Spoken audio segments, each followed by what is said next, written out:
Buenas tardes, profesora. Para comenzar, en este trabajo nos propusimos analizar la neurosis obsesiva desde la relación entre personalidad y psicopatología, utilizando tres enfoques psicoanalíticos: Freud, Kember y Lacan. La neurosis obsesiva es un concepto central dentro del psicoanálisis, porque no se limita solo a la presencia de síntomas como obsesiones o rituales, sino que da cuenta de una forma particular de funcionamiento psíquico. Desde sus primeras formulaciones, Freud entendió esta patología como la expresión de un conflicto intrapsíquico profundo y no como un simple problema del pensamiento o de la conducta.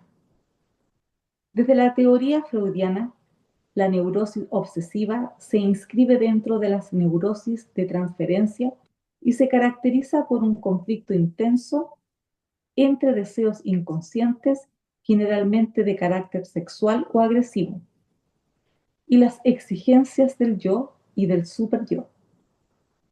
Este conflicto da lugar a la represión y a la formación de síntomas obsesivos que funcionan como soluciones de compromiso. Un concepto clave de Freud es la ambivalencia afectiva. El sujeto obsesivo experimenta sentimientos opuestos, amor y odio, hacia el mismo objeto, lo que genera una tensión constante. Esta ambivalencia se articula con una culpa inconsciente muy intensa, producto de deseos reprimidos que el yo no puede aceptar sin poner en riesgo su ideal moral. Desde el punto de vista defensivo, Freud describe mecanismos característicos como el aislamiento, la anulación retroactiva y la formación reactiva.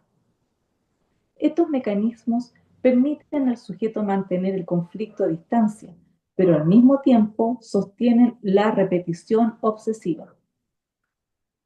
El superyo cumple un rol central, ya que la neurosis obsesiva suele presentarse de forma especialmente severa y punitiva, reforzando la culpa y la autoexigencia.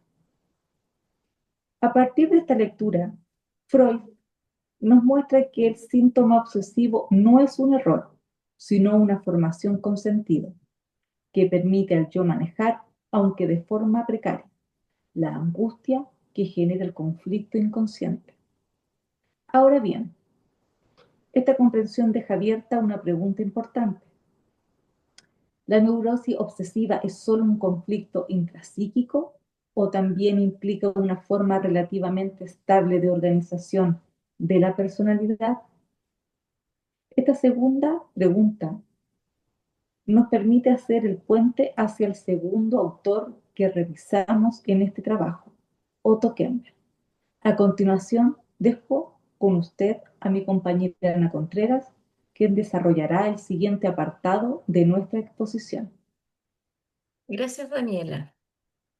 Desde Otto Kemper, la neurosis obsesiva no se entiende solo como tener pensamientos repetitivos o conductas compulsivas. Él la piensa como una forma particular de organización, que se ubica dentro de la organización neurótica.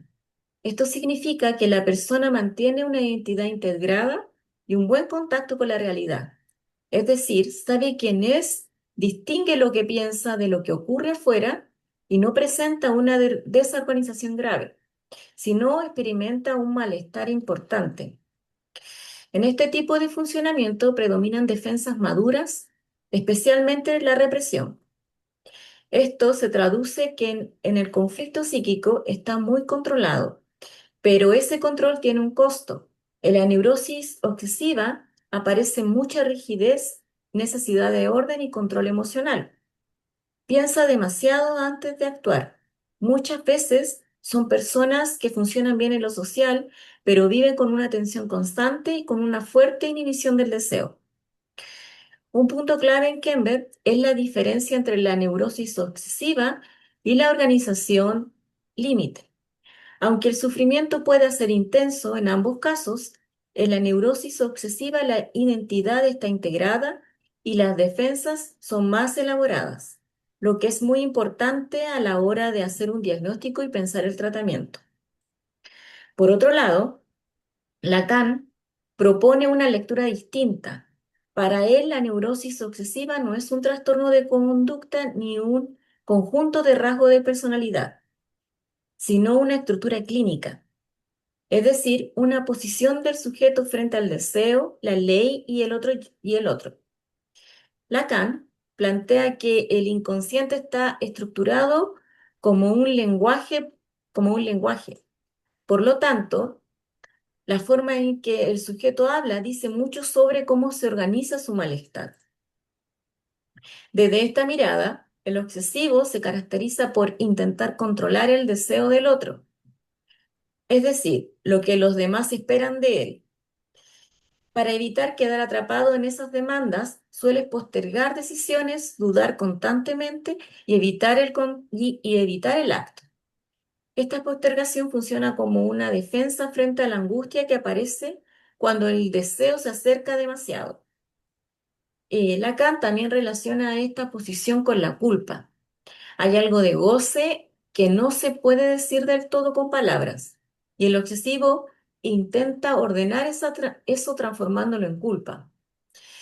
De esta forma, la culpa funciona como una manera de poner palabras a algo que resulta difícil de tolerar.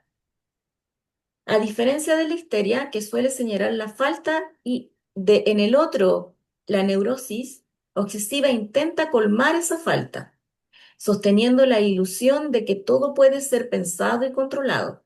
Sin embargo, ese intento siempre fracasa, lo que lleva a la repetición obsesiva y a una sensación de estancamiento.